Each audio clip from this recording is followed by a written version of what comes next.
Assalamualaikum warahmatullahi wabarakatuh. Warahmatullahi wabarakatuh. Bismillahirrahmanirrahim. Wassalatu wassalamu ala Rasulillah Muhammad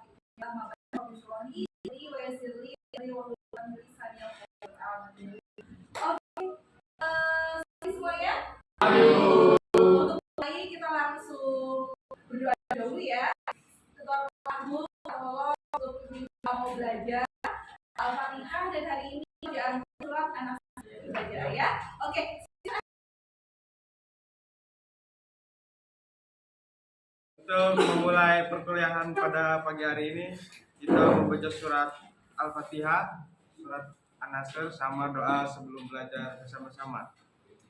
Bismillahirrahmanirrahim.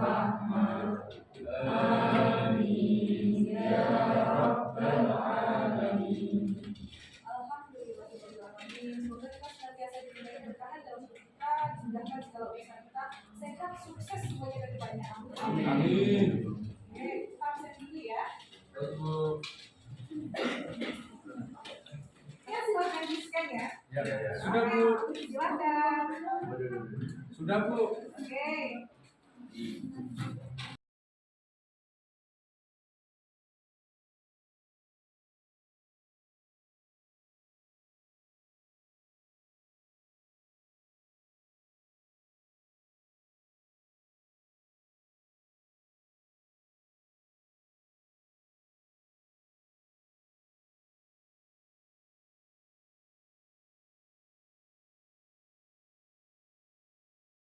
Hari ini kita akan belajar tentang strategi-strategi dalam tindakan. Kemarin kita udah belajar tentang analisis eksternal perusahaan. Kemarin kita juga udah belajar tentang analisis internal. Kita bahkan kemarin kayak jawab quiz-quiz gitu ya.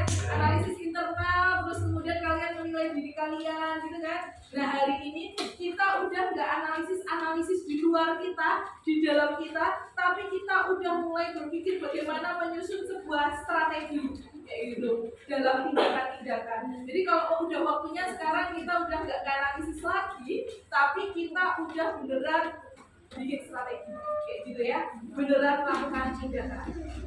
Nah sebelumnya seperti biasa, Bu Rosana akan tanya ke kalian. Kita di awal kan biasanya kita diskusi dulu kan, kenapa kita penting banget setelah menganalisis ini, kita perlu untuk memikirkan yang namanya tindakan. Pentingnya strategi dalam tindakan itu apa sih? Kenapa kita perlu buat strategi sebelum bertindak kayak gitu. Nah, gue sama pengen jawaban-jawaban kalian. 3 orang lah ya untuk jadi kayak awalan dalam diskusi kita.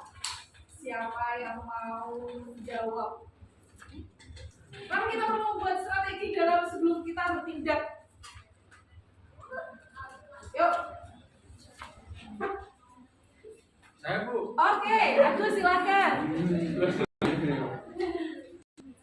Kita harus mengambil strategi sebelum kita mengamalkan. Itu ini, Bu, lebih efektif lagi dalam menjalankan tindakan tersebut, lebih efisien, terus juga memperbesar peluang. Peluang apa nih? Peluang keberhasilan. Oke, good. Bagus banget jawabannya. Bagus banget. Mereka sama kayak kita belajar apa kita harus membuat strategi dalam sebuah organisasi. Yang pertama adalah tujuan jangka panjang. Jadi kalau misalnya kita melakukan sesuatu jangka pendek, biasanya strategi itu enggak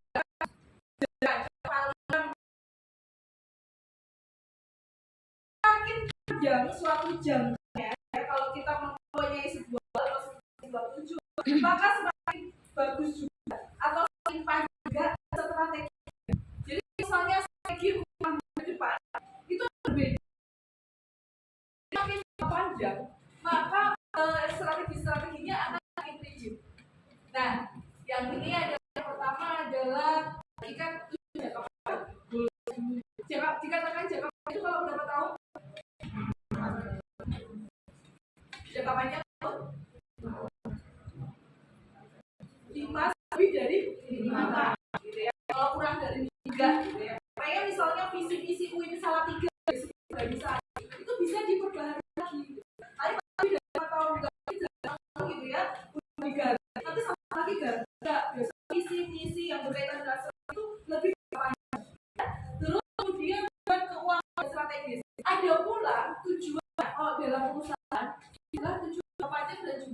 tujuan keuangan dan juga strategis gitu ya. Tujuan keuangan itu apa? Yang seperti profit.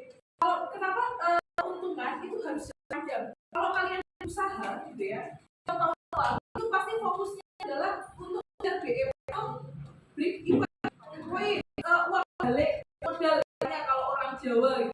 Balik modal kejarnya tuh modal dulu kalau tahun awal. Jadi keuntungannya sedikit. Padahal keuntungannya itu sebenarnya besar. Tapi karena balik modal itu makanya kelihatan sedikit. Makanya orang Jawa biasanya usaha itu nanti akan panen di tahun ketiga. Ya. Tahun pertama itu kelihatannya sebenarnya tahun pertama itu kelihatan, tapi karena fokusnya balik modal, jadi kelihatan hasilnya. Nanti di tahun ya tahun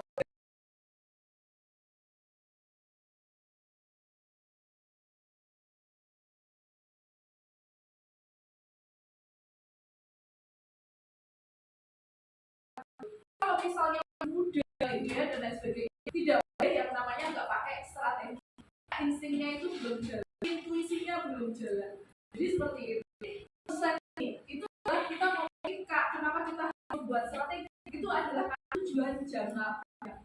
Ini ada yang mau dikatakan?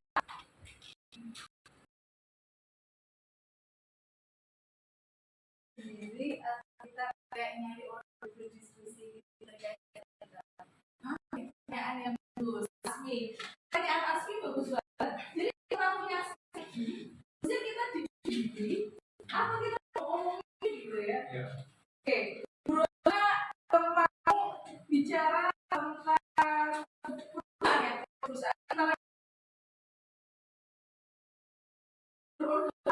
belajar surat awalnya gede banget ya, bisa itu sih punya strategi, mungkin nggak pasti tidak tahu dia belajar bagaimana dia menekan di tengah musim itu orang kerjaan sehari bapak dan lain sebagainya, kita nggak tahu, yang tahu hasilnya. Nah semakin menarik biasa susahnya seperti itu, kita nggak tahu gitu ya, tapi itulah kenapa banyak konten di Instagram gitu ya, kalau punya rahasia, kalau punya itu dikit, jangan tahu orang namanya hasad dan lain sebagainya. Tapi konteks perusahaan itu bukan hasad ya, tapi ada yang tiru modifikasi, itu yang bahaya kan kayak gitu. Nah nanti kalau kita launchingnya orang lain dah launching duluan, yang lain launching duluan, yang bahaya gitu. Itu kenapa kita kayak ini, perusahaan-perusahaan biasanya menerapkan itu gitu ya.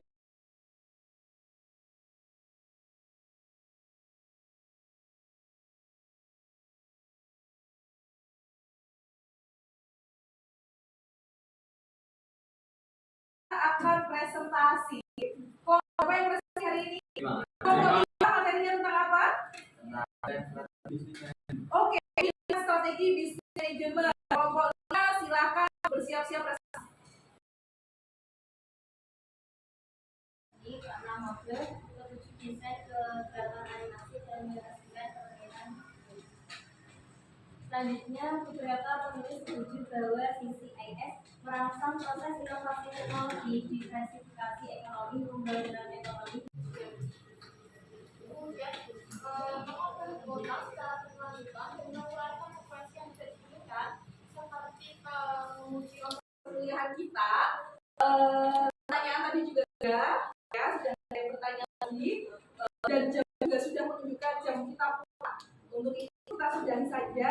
Silakan Agung memimpin doa. Kita membaca para tulis.